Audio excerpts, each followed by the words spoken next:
اب ہمارے ہاں علم سیکھنے کے لیے لوگ، فیض سیکھنے کے لیے کچھ لوگوں کی صحبت بھی اختیار کرتے ہیں، سنگت بھی اٹھاتے ہیں، اور لوگ جب جاتے ہیں پیری مریدی کے سلسلے میں تو بعض اوقات یہ سوچتے ہیں کہ کوئی رش زیادہ ہو، بعض اوقات خیال ہوتا ہے گدی بہت بڑی ہو، بعض اوقات خیال ہوتا ہے پیر صاحب مشہور معروف ہو، بعض کا خیال ہوتا ہے کہ نسل در نسل سجادہ نشین چلے آ رہے ہوں۔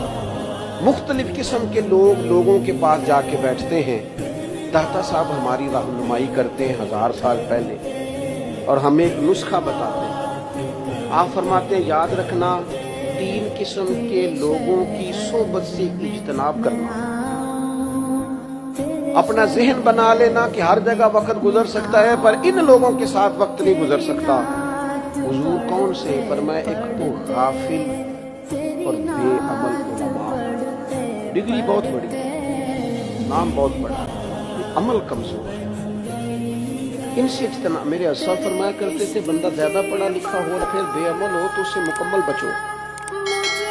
بہت پڑھا لکھا ہے لیکن بے عمل ہے، بچو۔ کیوں؟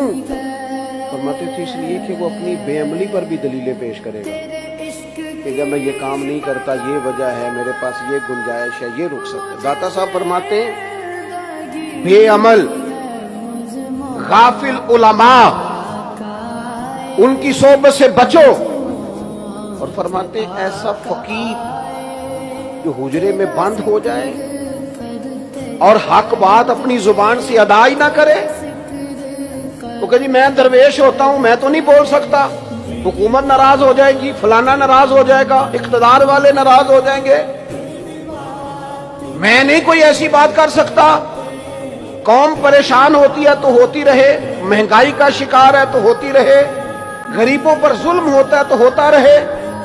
جو فقیر اس طرح کا ہے تو فاقہ مست ہو گیا ہے، جھوٹ کو جھوٹ نہیں کہتا، ظالم کو ظالم نہیں کہتا، پر میں ایسے فقیر کی صحبت سے بچو۔ اور تیسرے نمبر پر داتا صاحب فرماتے ہیں جو جاہل صوفی ہے نا، بانج علموں جو کرے فقیری، وہ کافر مرے دیوانہ ہو۔ جو جاہل صوفی ہے اس صوفی کی صحبت سے بھی بچو۔